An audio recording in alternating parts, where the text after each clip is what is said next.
Hello and welcome back. This is Darmini, and I'm here to support nurses, doctors, therapists, and other people who are experiencing stress and major transitions. We're going through a time in the world where a lot of people are feeling a lack of resources, whether those resources are emotional resources, actual physical resources, having other people to help us, having enough of the physical things that we need that really support the work that we're here to do in the world, or to support ourselves in letting go of the work that we did in the world if we're moving into retirement, divorce, whatever, we're transitioning into new places. So I support people.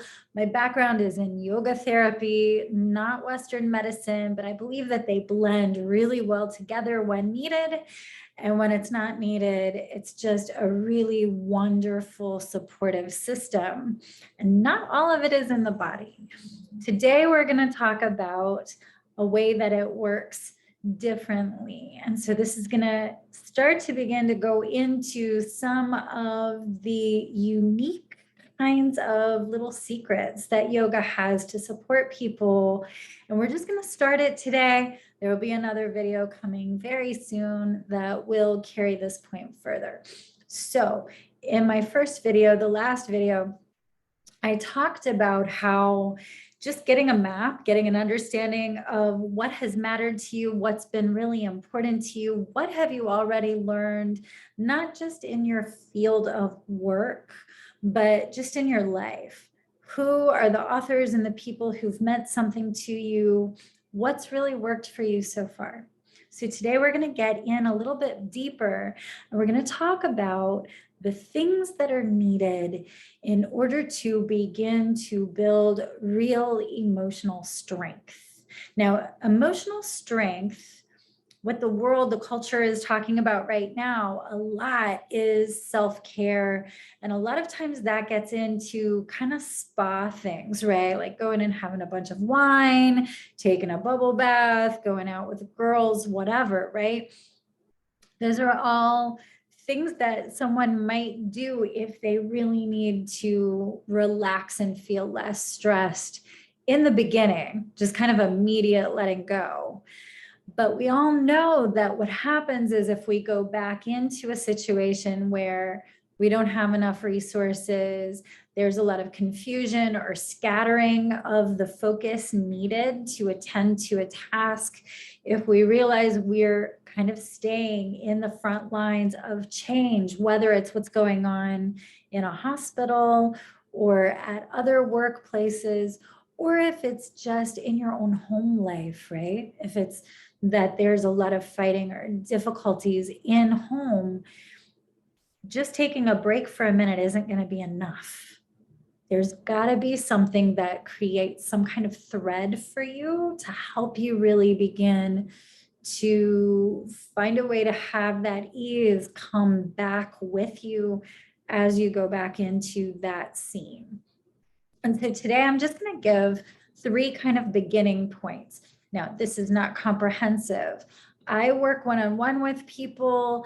This is where we get in and I look with you at what the particulars are in your situation and help you navigate that in a more simple way to save you time and energy just trying to feel better and get you into a place where we know it's going to be much more supportive and a much quicker pace. Today, I'm giving you 3 kind of key things that you can do right now to go ahead and start not only having a break, right? Going to get your nails done or going to have a really beautiful meal with people that you care about, the usual kinds of spa things, right? But how do we get a little bit deeper so that it comes back? It's not just that I rested over there, so now I'm ready to feel the full brunt of it again, but how do I actually feel better in that moment? So here are your first 3 things. And again, I'll do another video that gives you more. So the first thing is remind yourself that it's not all up to you. Now, you might be a boss, you might have people working at your in your management, right? So maybe you're the head on the floor, maybe you are actually in a position of authority at your work. That's not really what I'm talking about. You can be the boss, right? I used to be a administrator at a school, right? I was a vice principal. So technically I was the boss, but at some point we also have to realize this is the context, this is what's going on. And a lot of this is just going to be in the flow of what's happening. And it's not all up to me, it's up to everybody. And so I can relax and let that flow kind of take care of some of this. So I'm not actually emotionally taking responsibility for each piece, but rather just the part that I'm doing. So one, see if you can let go of feeling like the whole thing is really up to you, and let yourself realize there are amazing, wonderful things at work here that aren't just me. So a mantra, right? A group of words that we repeat to ourselves again and again, just to remind ourselves to come back to that place of letting go of having all the authority. I might be in a position where I have to make the decisions about this surgery, or I have to make the decisions about how to follow this protocol. That is something I'm doing. I'm not talking about letting that go. But even with that, that's all I'm doing right now, is this part of it. And so the mantra, the thing I would repeat to myself when I was a vice principal was, I'm not in charge. I'm not in charge of the whole thing. I'm in charge of this part. And right now, this is the decision. Right? So the mantra is, I'm not in charge. Even though I am holding this position and doing these things, I'm not in charge of the whole. Okay. And letting yourself let go and realize there's a lot of other people here. They're going to do what they do. I'm not in charge. Right? I'm just going to be with myself. Okay. Second part. How do we go take our break, go do whatever, and come back into whatever's going on in the moment? Remind ourselves, okay, I'm going to walk in. I'm not in charge of all of it. I'm just in charge of this, right? Okay, I'm not in charge. Then I'm going to come in and I'm going to bring my awareness into my heart center for just a moment and feel my own heart breathing. So I'm not just kind of turning my awareness to like look there or just feel there. I want to actually take a couple of breaths. If you're in the car before going back in after lunch, if you're in your office before someone comes in, whatever the context, take a couple deep breaths. You can even close the eyes if that's available. And just turn the awareness to the heart and see if you can feel the heartbeat. So you might feel it in the chest, you might feel it in your arms, you might feel it somewhere else, but just let yourself get still enough to be like, I'm not in charge, right? Now it's going deeper into the body. My heart is going to do this anyway.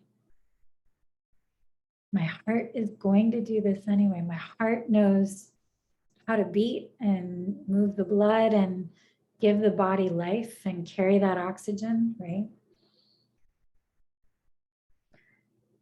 It's already happening, right? And so I can just be with myself. I only have to be in this body. I'm not in charge. I can feel my own presence. I only have to be in this body, right?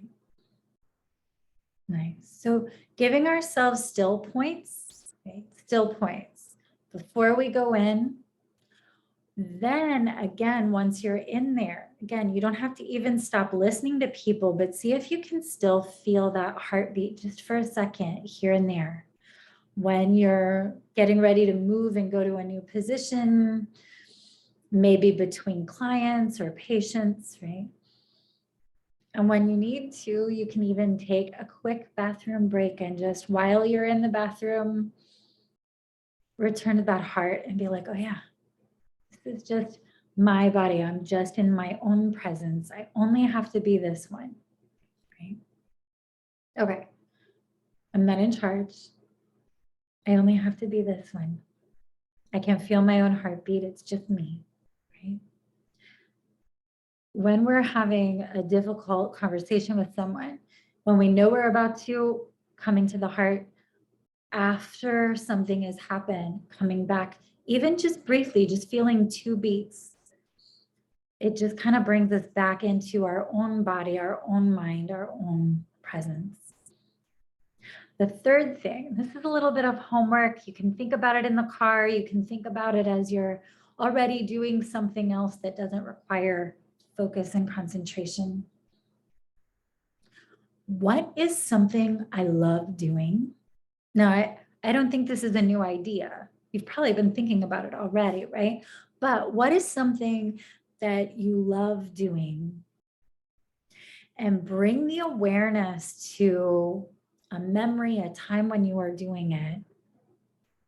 And see if you can just remember the feelings of being there. Take a deep breath and let that come to the heart. So you might even return to that heart beating, that I'm in my own presence, I'm in my own body. I don't have to do all of this, right? And let yourself just feel. Maybe it was being on a beach and a beautiful sunset or sunrise, right? And so just feeling what that felt like in the body again, remembering in the body. Can you remember how the arms felt, the shoulders, the heat coming on the face or leaving, that it was cooling in the air? Think of those sensations. Think of how the heart felt in that moment. And that this is kind of a key critical moment of this is what good feelings feel like for me. And they're available to me, even when I'm not there. We don't have to get into they're available to me all the time. We're not trying to broaden it, but just that I can return to it again and again at will. And it might take practice. So maybe one of your favorite things is being in a woodworking shop and you really like carving and planning it out. Again, the hands touching the tools or the pencil or whatever it is that you're doing, remembering the sensations in the body, and then maybe temperature, smell, maybe bringing yourself into what the feeling in the heart is or where the excitement shows up. If it's excitement, what are the emotions? What are the physical sensations? And see if you can take a breath or two and really let that kind of flood back in from the memory. Okay, so here are the 3 kind of nice beginning points. Again, these are just the beginning points. They don't take a lot of extra time. You don't have to set aside half an hour in your schedule. Moments to just return to yourself. Okay, so I'm not in charge. Reminding yourself you're only in charge of what you're doing. You're not in charge of everybody and everything, right? As a vice principal, I was technically in charge of everybody and everything, but they're still going to do what they do. There's still a flow of actions and efforts and conversations and things that are not up to me. I'm not actually in charge of that. I'm just in charge for kind of keeping the space and the structure, right? So just doing what it's mine to do. I'm not in charge, right? I'm just in this body, returning the sensation of the heartbeat. And if it takes a little while to find it, or if you just want to feel your pulse and just return there, that's great. And see if you can get to where the body and the mind can calm for a second and actually feel it without feeling the pulse. And see if you can return to that again after you've entered the space, when you have a moment, right? Not when we're trying to focus, of course not, but when you're shifting positions or going between things, taking a breath and going, oh, there's the heartbeat. Yes, I'm in the body. Yes, it's just me, right? And then beginning to use in yoga what's called bhavana, right? And turning the awareness to memories that are pleasant, memories of doing something you love. What is that thing you love doing? And bringing yourself into the moment. Now, for a lot of us who are in caring professions, right, the thing we love doing is really being there for someone in nursing or being a doctor or doing the surgeries or whatever. So know that you get to use whichever pleasant memory you want to. It doesn't have to be something different from work, but it can be. Okay, so that's up to you. Bringing it into the body, sensation, emotion, just returning briefly, and then practice coming back to that again and again. Thinking about it, spending more time in that pleasant memory and thought and the sensations of it when you have downtime. We'll talk about this more. We'll get a couple more things in the next video. I can't wait to see you. Let me know if there's anything I can do. You can contact me using the information below, and otherwise I'll see you next time. Thank you. Bye-bye.